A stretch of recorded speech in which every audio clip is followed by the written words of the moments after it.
Hello and welcome to the first ever Cam and Focus Q&A, where I ask the fans, that are you, to ask me about my opinions on film and other subjects.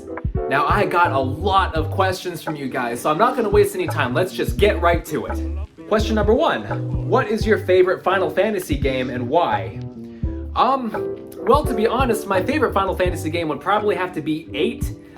It was the first Final Fantasy game that I actually played all the way through, and it really holds that really heavy nostalgia factor for me. But in all honesty, I really love the characters. The story is a little on the convoluted side, but I do really enjoy that as well. I love the setting that it takes place in. I love the design of the monsters. I mean, there's really not a lot that I don't love about that game, to be honest with you.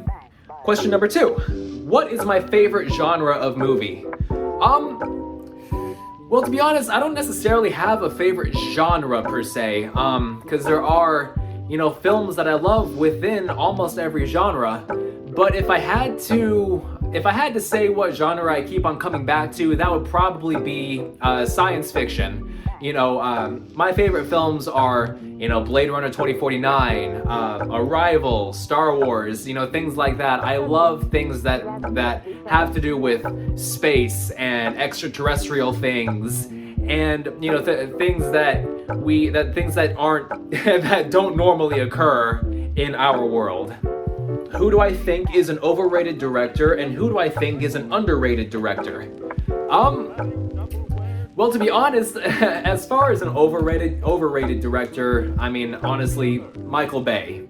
Don't get me wrong, he's not a bad director, but he has a lot of tropes and cliches that you see in a lot of his films that kind of, that they just scream, "I'm Michael Bay! I'm Michael Bay!" And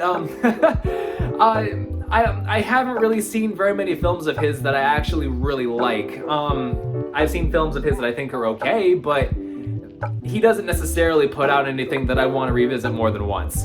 Now, as far as an underrated director, to be honest, I would have to say Alex Garland. He doesn't have a very, very strong filmography yet, but the 2 main films that he has under his belt are Ex Machina and Annihilation, and I really think that those are really fantastic science fiction films. If you haven't seen them, then I highly recommend them. They are very dark, they're very atmospheric, the scripts are incredible, the cinematography is great. Annihilation, especially, it's a contained story in a wide open space, and I really feel like he achieved that balance very well. Alright, was Blade Runner 2049 a successful sequel in my opinion? Yeah, I really think it was. It didn't really wow the audiences at the box office, but to be honest, I kind of feel like that was more due to the marketing than anything, and the fact that if I remember correctly, I think it came out like around the same time as Infinity War, so unfortunately it kind of had that going against it. But as far as the film itself, I think it's fantastic. Blade Runner 2049 is honestly my favorite film. I love Denis Villeneuve's direction. I love the characters, I love the story, the atmosphere is incredible, the cinematography is fantastic, the score is unbelievable. Other than maybe a slight pacing issue here and there, I really have no issues with that film. I mean, it's honestly a solid 10 out of 10 for me. What movie showcases the best variety of unique aliens? Well, I mean, the obvious answer is Star Wars, but going beyond that, to be honest, Guardians of the Galaxy, or the Marvel Universe in general, really showcases a wide variety of different alien type of creatures. I mean, they all surprisingly somehow speak English, but, and then there's Valerian in the City of a Thousand Planets. It's not a great movie in my opinion. The script was really kind of, and the characters were almost unlikable, but as far as showcasing different aliens, I think that one, definitely gave us a wide variety. The designs were really good, and with a better writer, I really feel like that film could have been so much more. Why do I feel that The Princess Bride has become so favored? Well, beyond the obvious that it's just, a really good, fun fantasy family film, I also think it's a very well-made film. For its time, it captured the scope of its environments quite well. The sets were great. The acting, for its time with the characters that were being portrayed, the acting was really good. And of course the fencing scene between Wesley and Inigo Montoya is probably one of the most iconic sword fights in cinema history. And it's definitely what most people remember when they think about that movie. And it does show its age every now and then, but at the same time, the story itself is pretty timeless. And, it is a movie that I go back and watch every now and then just to revisit it and to relive the nostalgia and the happiness that I got from watching it the first time. A lot of people, some people don't really like it simply because, it's a cheesy fantasy story that came out in the 80s, but as far as the quality of the film itself, I think there's a lot to be remembered from that film, and there's and for filmmakers who are up and coming, there's a lot to learn from that film too. So if you haven't seen it, then I do definitely recommend it. Should there be a Labyrinth remake, and if there is, who should play the lead roles? It's kind of no secret that I'm not really the biggest fan of remakes. I feel like if you're gonna remake something, there has to be a reason for it. It has to justify its existence, and a lot of remakes these days just don't. But as far as who should play the two main characters, that's a tough one.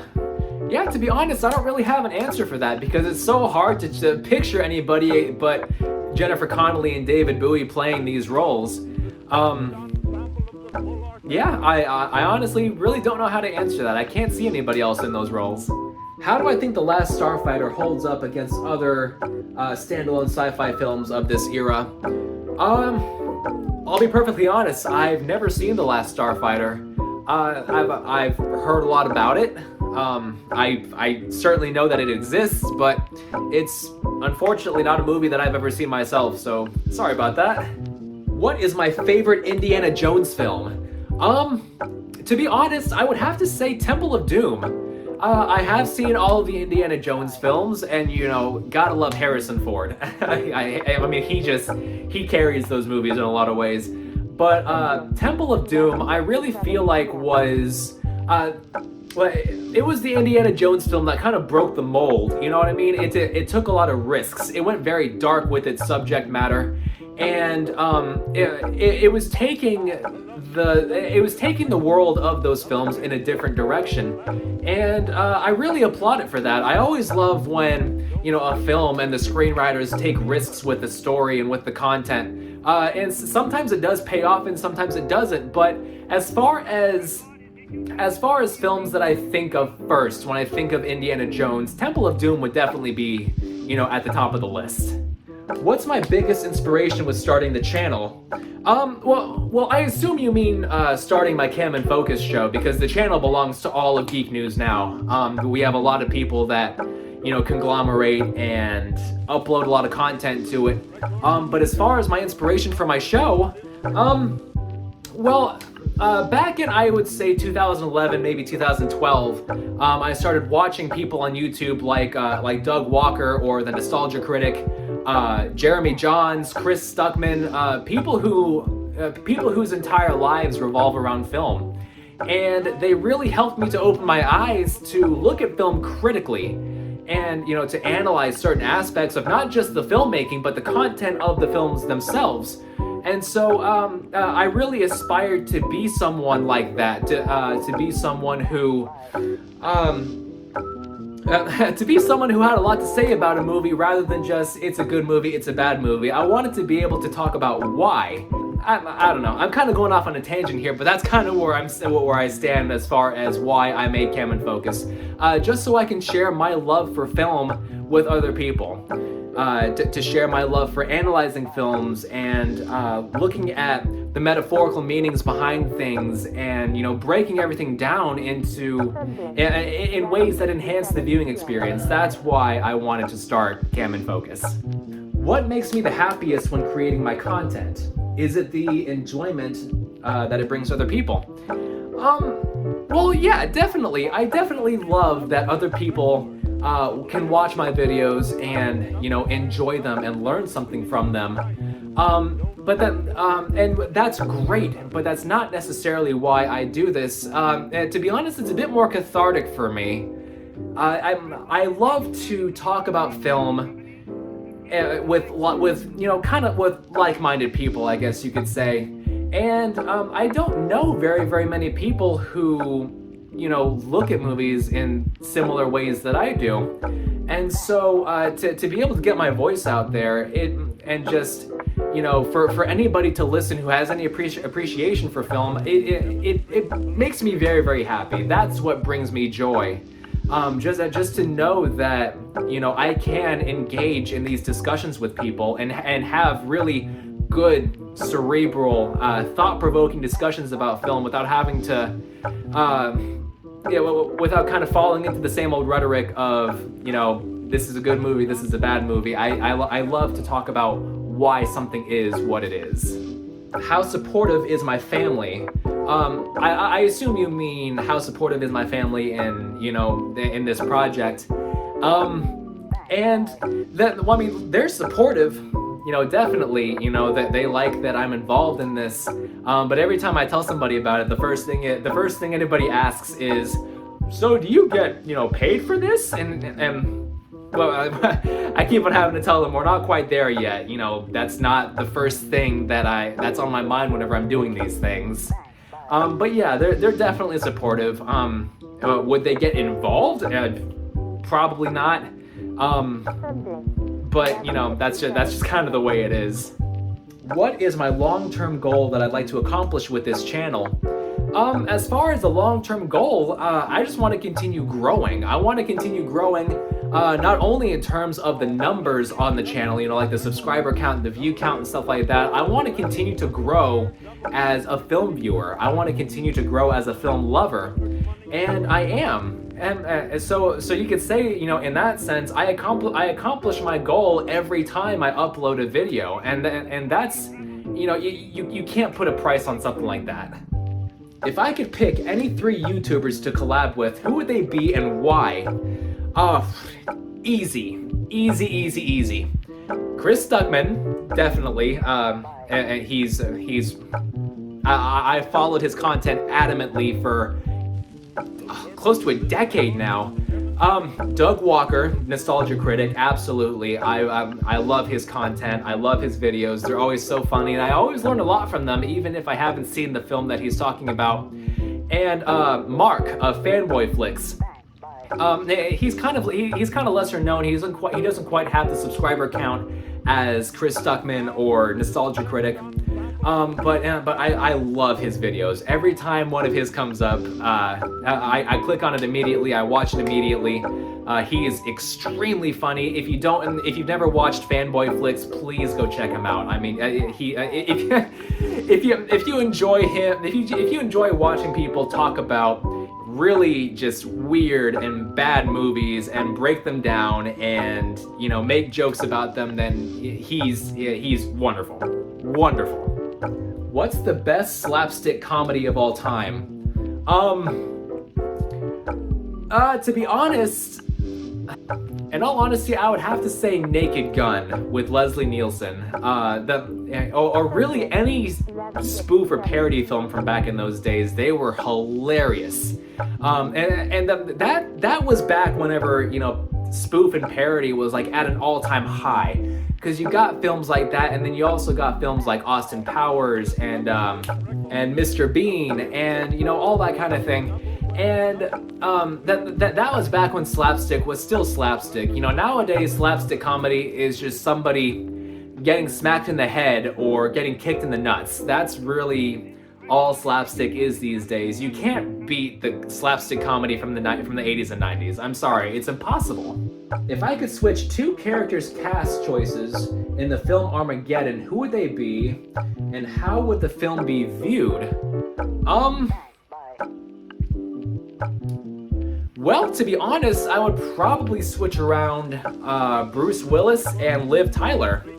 I think that it'd be kind of interesting to see, you know, the opposite dynamic of where the child sacrifices themselves and, you know, the parent who, would naturally be retired from whatever situation is going on would have to witness that, I think it would make for a pretty, thought-provoking, well, I wouldn't necessarily say thought-provoking, but it would make for a fairly emotional experience because, you see a lot of films where, the child has to go on without the parent, but what if the parent has to go on without the child, you know what I mean? What's the best holiday movie for any holiday? Die Hard. Absolutely, Die Hard is like the quintessential Christmas film, just below Christmas Story. When do I think they'll make a decent anime live action film?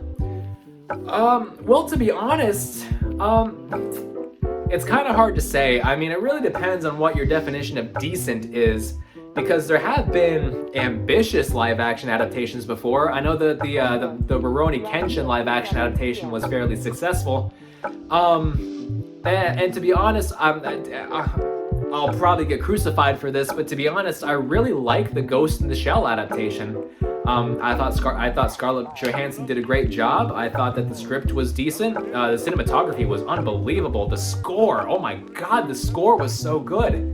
It had its issues, sure, but as far as live action anime adaptations, I'd say that's honestly probably one of the better ones. Why does Michael Bay keep getting work? Well, that is very easy. That is a very easy question to answer. Two things. Hot young women and explosions. That's really all that it takes to put butts in seats when it comes to films. And I'll be honest, while I don't enjoy his movies, what he does very well.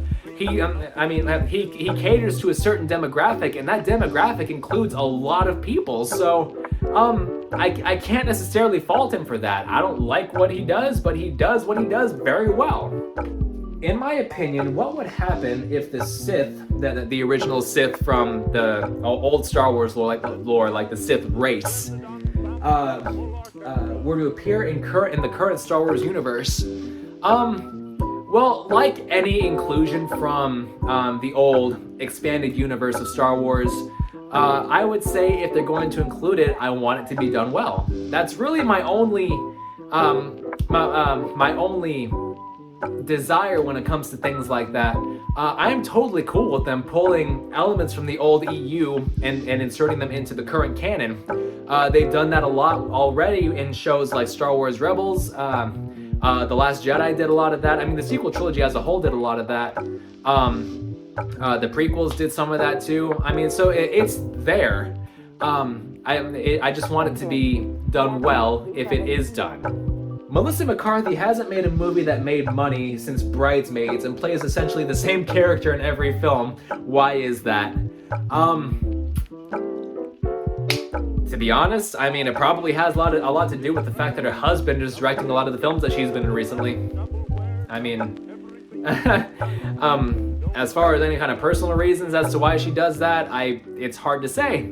It's really hard to say, but I mean, she's digging her own grave with that, that Tammy was atrocious. Identity Thief was atrocious.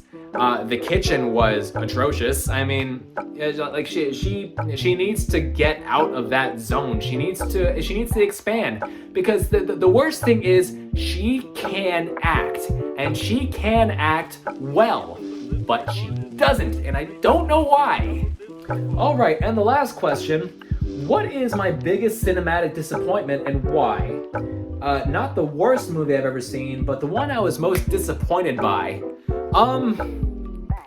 Well, I have two. I have two.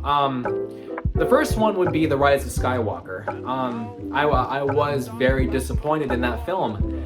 It's not bad. Don't get me wrong. It's not bad, but as someone who was a huge fan of The Force Awakens and The Last Jedi, and the themes that those films set up, when The Rise of Skywalker came around and, basically turned the entire last chapter of the sequel trilogy into a fetch quest, with nothing but exposition and poor character choices and no real sense of stakes or urgency, and with a very plot-driven narrative,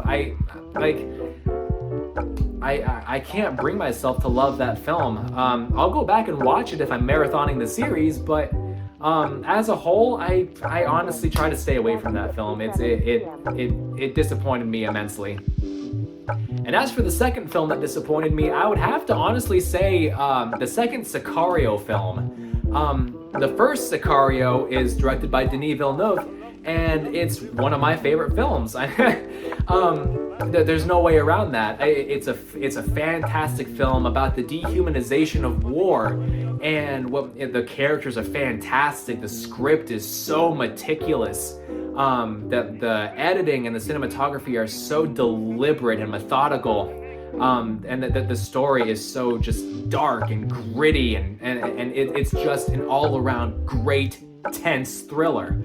And then the second one came around, and honestly, it's not bad, but it was disappointing. It didn't feel like a good follow-up to the first film. A lot of what happened in the first film kind of felt like it was undone by the second film. Well, maybe not necessarily undone, but made less important. And they got another director for the second film. I don't remember his name right now, but this director is known mostly, as far as I remember, for Mexican soap operas. And it kind of shows in the direction of the film. There are some sequences in there that are fantastic, but they're few and far between, and the film just doesn't have the atmosphere that the first one did. And I left the theater after watching that movie very disappointed. I wasn't quite sure what to make of it at first, but after I bought the film and watched it again, it kind of solidified, how much that film just didn't do it for me. Well, there you have it, folks. Thank you very much for joining my very first Cam and Focus Q&A. I hope to do more of these in the future. If you guys do have any questions that you want to see me answer on film, please submit them either on my Facebook or on the Geek News Now page or in the comments below. I'd love to hear from you if I answered any questions that you maybe didn't agree with. I'd love to hear about that too. Let's have a discussion. That's why I started the Cam and Focus show. So, with that said, thanks again for joining me. I have been Cam of Cam and Focus. Be sure to subscribe to Geek News Now. Links for everything in the description below. Have a wonderful day, everybody.